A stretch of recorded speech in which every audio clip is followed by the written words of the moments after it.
បងប្អូនជឿអត់ថាកុមារគឺជាគ្រូនៃក្តីស្រឡាញ់ដ៏អស្ចារ្យពាក្យថាគ្រូខ្ញុំជឿថាបងសុទ្ធតែជាអ្នករៀនសូត្រខ្ញុំជឿថាបងបានដឹងពីនិយមន័យហើយគឺគ្រូគឺបេះដូងទូលំទូលាយហើយពាក្យថាគ្រូគឺមកពីពាក្យគំរូចាហើយដោយសារតែពាក្យថាយើងគឺជាគ្រូនឹងហើយទៅតោងភ្ជាប់ឲ្យយើងទាំងអស់គ្នានឹងត្រូវត្រៀមច្រើនរៀនសូត្រជាច្រើនរៀនតាំងពីរបៀបដែលយើងធ្វើជាឪពុកម្ដាយមានកូនមួយយើងរៀនរបៀបមួយមានកូនពីររៀនគ្រប់គ្រងរបៀបពីរមាន3រៀនគ្រប់គ្រងរបៀបគ្រប់គ្រងកូន3អញ្ចឹងទៅមែនទេបានជាយើងត្រូវការរៀនសូត្រពេញមួយជីវិតនឹងឯងចារៀនសូត្រអីដែលថ្មីជាប្រចាំអញ្ចឹងយើងមិនត្រឹមតែជា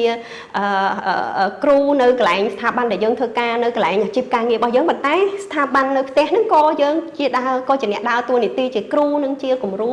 សម្រាប់កូនរបស់យើងដូចគ្នាចាអញ្ចឹងកន្លែងនេះគឺចង់មានន័យថានៅក្នុងការរៀនសូត្រយើងកុំភ្លេចនៅតួនាទីរបស់យើងមួយទៀតគឺយើងគឺជាគ្រូមែនទេបងចាគ្រូរបស់កូនយើងចាហើយចុះបងជឿដែរឬអត់ថាដូចមានមតិមួយដែលលើកឡើងដោយលោកស៊ីជីដាម៉ាកូតូដែលគាត់ជាស្ថាបនិករបស់ស៊ីជីដាបងគាត់លើកឡើងថាកូនគឺជាគ្រូបង្រៀននៃក្តីស្រឡាញ់ដ៏អស្ចារ្យចាអញ្ចឹងកន្លែងហ្នឹងមិនវិញទៅបងចាមានន័យថាយើងនៅផ្ទះយើងជាគ្រូហើយប៉ុន្តែគ្រូក៏ត្រូវការរៀនសូត្របន្ថែមដែរហើយថាតើអ្នកណាដែលជាគ្រូរបស់យើងអញ្ចឹងថាតើយើងយកអ្នកណាធ្វើជាគ្រូ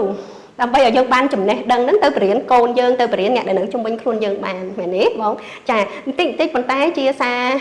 មួយដើម្បីដាស់តឿនក្រៅរំលឹកបងទាំងអស់គ្នាក៏ដូចជាខ្លួននាងខ្ញុំផ្ទាល់ដែរព្រោះឯងយើងសិតតែមានទំនួលខុសត្រូវដូចគ្នាអញ្ចឹងណាចាក្មេងគឺកើតមកពោពេញទៅដោយសេចក្តីស្រឡាញ់អបជាប់មកជាមួយតម្រូវការរបស់គាត់សំខាន់មូលដ្ឋានគ្រឹះរបស់គាត់ហ្នឹងគឺក្តីស្រឡាញ់នឹងឯងអញ្ចឹងណាបងក្តីស្រឡាញ់អារម្មណ៍កក់ក្ដៅនិងអារម្មណ៍សុវត្ថិភាពអញ្ចឹងដើម្បីឲ្យគាត់បានអារម្មណ៍ទាំងពីរហ្នឹងលុះត្រាតែគាត់ទទួលបាននៅក្តីស្រឡាញ់ស្កប់ស្កល់ជាពិសេសក្តីស្រឡាញ់ដែលបានមកចេញពីយើងជាពុកម្ដាយអញ្ចឹងយើងអាចរៀនសូត្របានយកកូនយើងពេលខ្លះយើងយកកូនយើង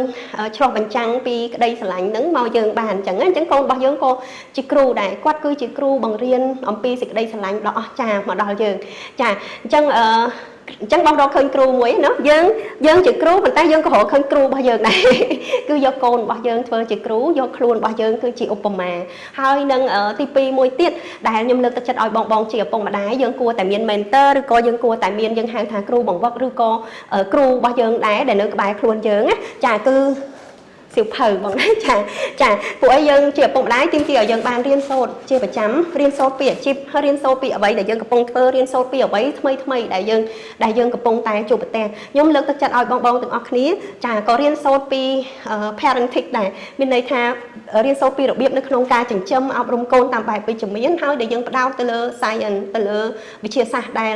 សិក្សាថ្មីក្រោយចាដើម្បីឲ្យយើងទៅតាមតន់អញ្ចឹងកាលណាយើងតាមតន់គឺយើងអាចជួយតម្រែតម្រង់កូនយើងទៅតាមផ្លូវណាបានចាអញ្ចឹងបងយើងជាអ្នកដឹកនាំនៅក្នុងគ្រួសារខ្ញុំលើកទឹកចិត្តឲ្យយើងបានបន្តរៀនហើយបន្តយកសៀវភៅចាធ្វើជាគ្រូរបស់យើងបងណាចាស៊ីជីដាយើងសូម recommend សៀវភៅ2 3ក្បាលនេះដោយដែលបងឃើញនៅក្នុងកញ្ចក់នេះចាសូមឲ្យបងបានអានឬក៏សៀវភៅ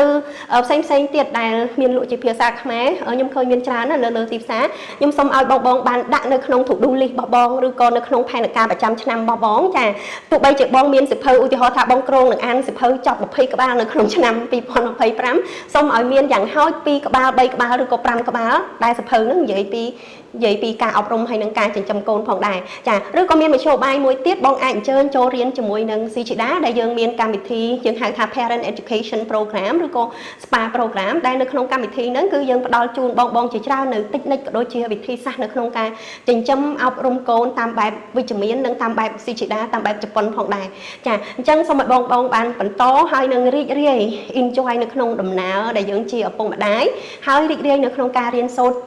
ទោះនៅក្នុងសភៅក៏ដូចជារៀនសូត្រជាមួយនឹងស៊ីជីដាបន្តរៀនសូត្រទាំងអស់គ្នាដើម្បីអនាគតរបស់យើងហើយនឹងដើម្បីអនាគតកូនយើងក៏ដូចជាអនាគតក្រុមគ្រួសារទាំងមូល